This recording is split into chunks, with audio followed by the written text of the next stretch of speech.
now counselor to President Trump, Kellyanne Conway. I'd be negligent. I really don't want to dignify this ridiculous dinner, but I think I'd be negligent if I didn't ask your thoughts. I really, truly, it's so insulting and crude, and I try and always flip the tables.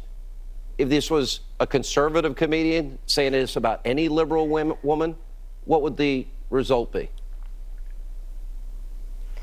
Sean, in some ways, there was very little that was surprising on Saturday night, though. The faux outrage from some people who look down at Twitter all day long and see the likes of Sarah and Ivanka me insulted.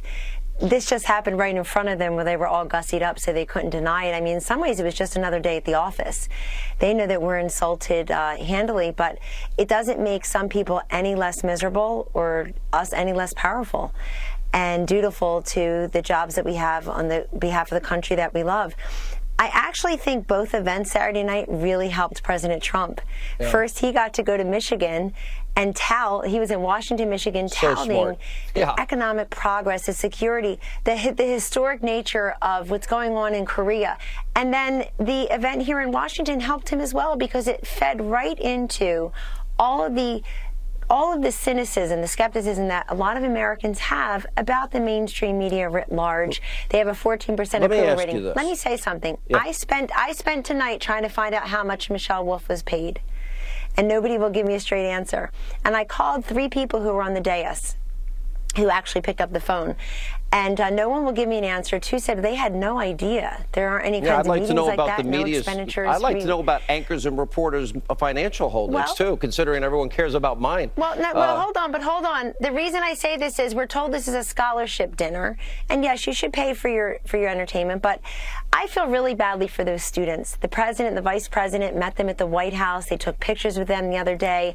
I had occasion all throughout the weekend at different events to meet these scholarship winners. I feel sorry for them, because they were almost an afterthought that night. And I don't want anybody to say this was about them. This is about the First Amendment.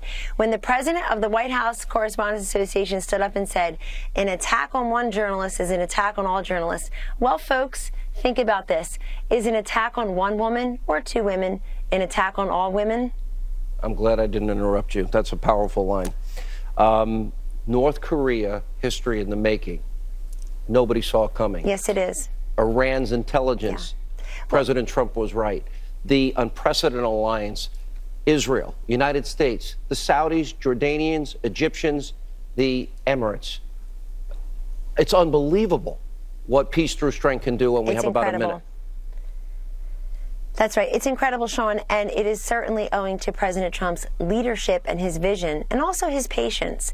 The relationships that he's been able to build with leaders across the world in the first 15 months of his administration, really the first year and a half since he was elected, has led us to this moment. And folks, don't underestimate the power of North Korea and South Korea literally coming together, holding hands, and saying that decades of war could just be swept away, could end. Also, North Korea has agreed to stop doing its nuclear tests, to allow inspectors in, which is key, to go back to the same time zone as South Korea. A lot of progress there, and it's Donald Trump's leadership. Many critics of this administration are giving him the credit for that, and Kellyanne, they ought to. These are amazing times. Are they going to ever give the president credit? I doubt it. All the best to you and Sarah Sanders tonight, and Ivanka, as a matter of fact. Breaking news, Sarah Carter, a new report. Ed Henry, Sean Spicer, Joe Concha. We got a lot of ground.